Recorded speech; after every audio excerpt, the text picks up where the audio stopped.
Assalamualaikum warahmatullahi wabarakatuh. Apa kabar anak-anak Ustadz semuanya? Semoga semuanya tetap dalam keadaan sehat walafiat. Berhubung dengan kebijakan sekolah terhadap menyikapi pembelajaran di masa pandemi COVID-19 ini, maka untuk pembelajaran bidang studi PAI atau Pendidikan Agama Islam itu di rolling minggu per minggu. 1 minggu tatap muka, 1 minggu dilaksanakan melalui online. Sehubungan minggu lalu kita sudah belajar PAI dengan tatap muka, itu artinya pada minggu kali ini untuk pembelajaran PAI-nya kita laksanakan melalui online atau daring. Anak-anak Ustadz semuanya, sekarang kita masih dalam materi pelajaran kedua, mengenal nama Allah dan kitabnya. Materi kita yang sekarang adalah mengenal Allah melalui Asmaul Husna yang nomor 2, yaitu Asmaul Husna Al-Hayyu. Anak-anak Ustadz bisa lihat pada halaman 20.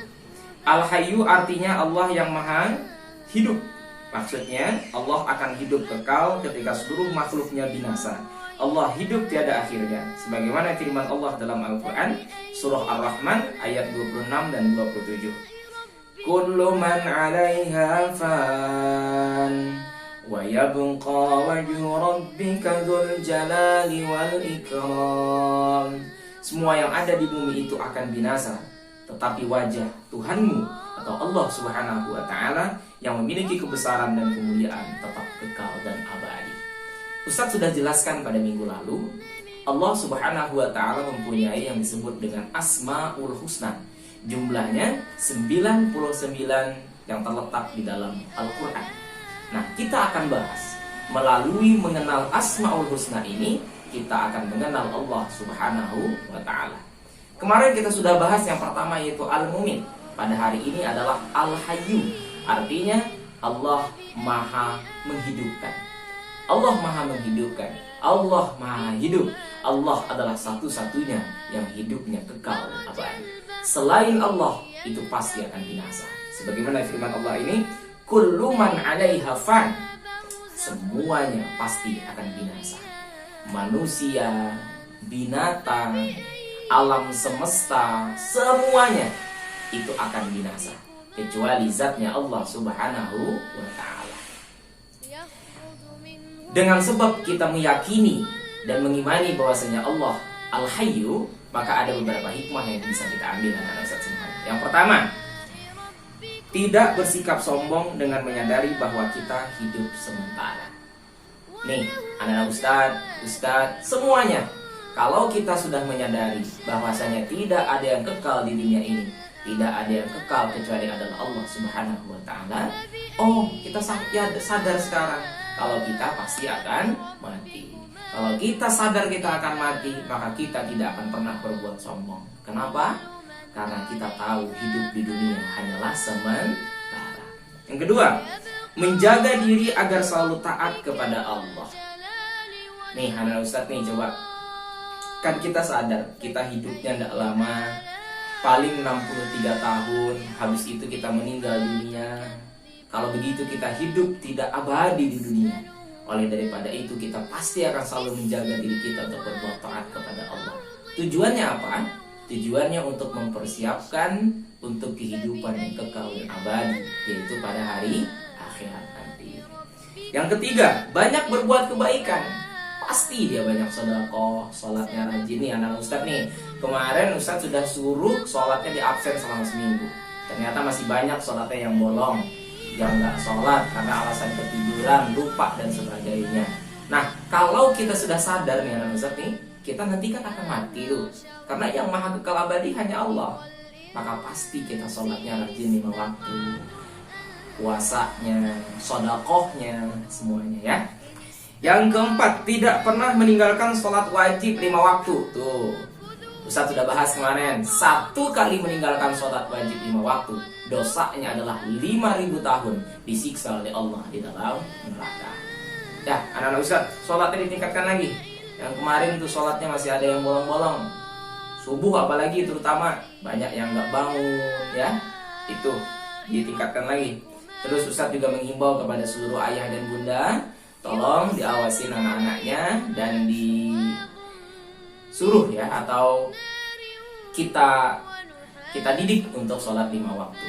Misalkan subuhnya dibangunin, pas zuhur kalau misalkan anak-anaknya lagi main, dinasihatin, disuruh sholat, diingatkan untuk sholat 5 waktu. Karena sholat 5 waktu hukumnya adalah wajib. Membiasakan sholat 5 waktu sedini mungkin. Yang kelima, senang bersedekah dan berpuasa untuk mendekatkan diri kepada Allah. Orang yang sadar dan memahami tentang Al-Hayyu Asmaul Husna, dia akan banyak bersedekah, dia akan banyak berpuasa. Puasanya puasa sunat, puasa Senin Kemis dan puasa dan sebagainya. Serta dia akan mendekatkan dirinya kepada Allah Subhanahu wa Ta'ala. Karena dia sadar tidak ada yang abadi kecuali adalah Allah Subhanahu wa Ta'ala. Yang ketiga, Al-Qayyum. Apa Al-Qayyum? Al-Qayyum artinya Allah yang maha berdiri sendiri, sesuai dengan sifat Allah Subhanahu wa Ta'ala, qiyamuhu binafsi. Allah tuh berdiri dengan sendirinya, Ustaz. Makanya dalam Al-Quran, lam yalid wa lam yulad. Allah itu tidak diperanakan dan juga tidak dilahirkan. Allah tidak mempunyai anak dan Allah pun bukan anak dari siapapun. Karena Allah qiyamuhu binafsihi, berdiri dengan sendirinya. Al-Qayyum, Allah itu berdiri dengan sendirinya. Apa hikmahnya Ustaz kalau kita memahami tentang nama Allah yang Al-Qayyum? Yang pertama, menjadi anak yang bertanggung jawab. Insya Allah nih anak-anak Ustaz nih, kalau sudah paham tentang Al-Qayyum Asmaul Husna, insya Allah akan menjadi anak yang bertanggung jawab. Ustaz kasih tugas, tugasnya selesai. Ustaz kasih PR, PR-nya selesai. Disuruh orang tuanya, bertanggung jawab ya. Yang kedua, menjadi anak yang mandiri. Cuci baju udah sendiri, makan sendiri, semuanya udah sendiri ya. Jangan jadi anak manja. Yang ketiga, menjadi anak yang pintar. Belajarnya rajin. Kan rajin pangkal pintar, malas pangkal bodoh. Menjadi anak yang bekerja keras. Insya Allah kalau anak-anak Ustadz nih sudah paham tentang sifat atau nama Allah yang Al-Qayyum, maka anak-anak Ustadz pasti akan rajin belajarnya. Ustadz kasih tugas misalkan, kemarin kan Ustadz sudah pernah bilang 2 minggu lagi kita akan ulangannya adalah hafalan Asmaul Husna. Minggu depan itu akan ada hafalan Asmaul Husna. Ustadz, banyak kali Ustadz. Kalau kita berusaha, insya Allah tidak ada yang tidak mungkin. Makanya anak Ustadz berusaha, kerja keras, insya Allah pasti hafal Asmaul Husna. Yang keempat, Al-Ahad. Artinya adalah Esa. Sesuai dengan sifat Allah, Al-Wahdaniyah. Allah itu Esa. Allah itu cuma satu. Tuhan kita tuh anak-anak Ustadz ya, cuma satu.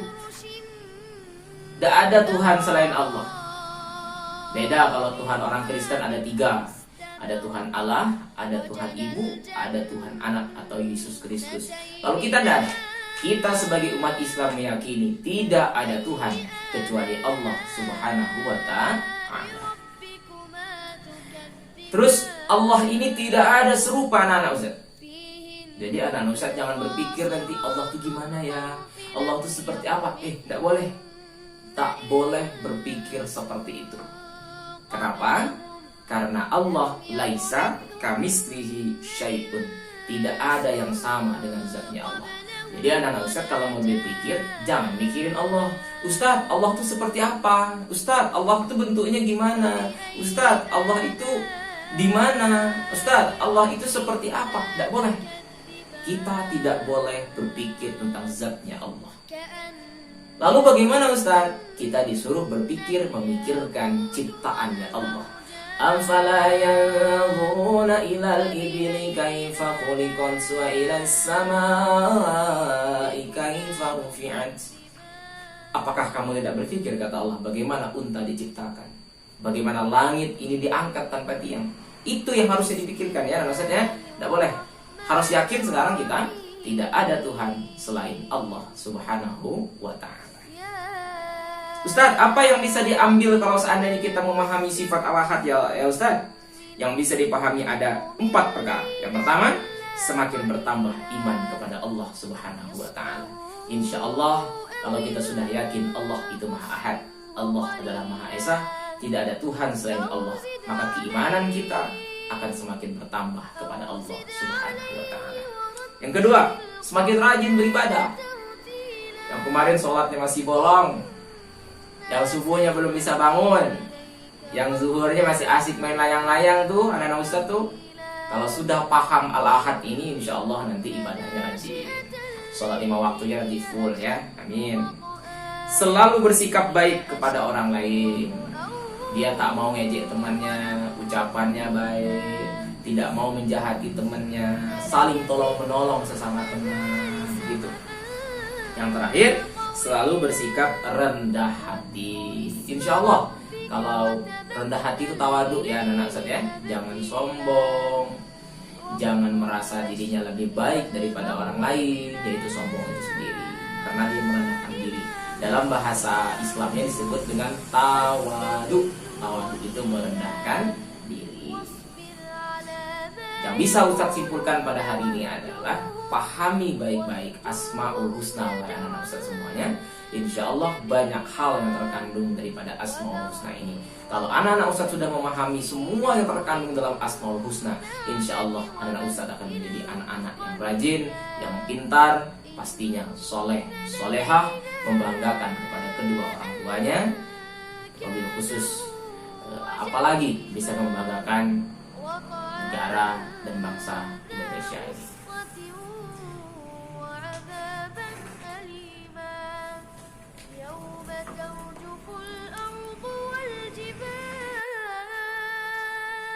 Untuk penugasan pada minggu ini, Ustadz kira cukup menghafal Asmaul Husna saja dan tidak perlu dikirim ke Ustadz minggu ini, karena hafalan Asmaul Husna-nya setor langsung sama Ustadz minggu depan. Yang masuk hari Senin, berarti setor hari Senin. Yang masuk hari Selasa, berarti setor hari Selasa. Yang masuk hari Rabu, setor hari Rabu. Ustadz ulangi, untuk minggu hari ini tugasnya hanya menghafal Asmaul Husna. Ustadz sudah sebutkan dari minggu lalu sebenarnya, dan disetornya minggu depan. Jadi ada waktu 2 minggu dari minggu lalu. Ustadz kira semuanya sudah siap-siap untuk menghafal itu, dan itu nilainya masuk dalam kategori nilai ulangan. Ulangi sekali lagi, untuk tugas pada minggu hari ini cukup menghafal Asmaul Husna saja, dan tidak perlu disetor di video ataupun dikirim lewat WhatsApp dan sebagainya, tapi disetornya minggu depan sesuai jadwal tatap mukanya di sekolah. Saya kira cukup sekian. Assalamualaikum warahmatullahi wabarakatuh.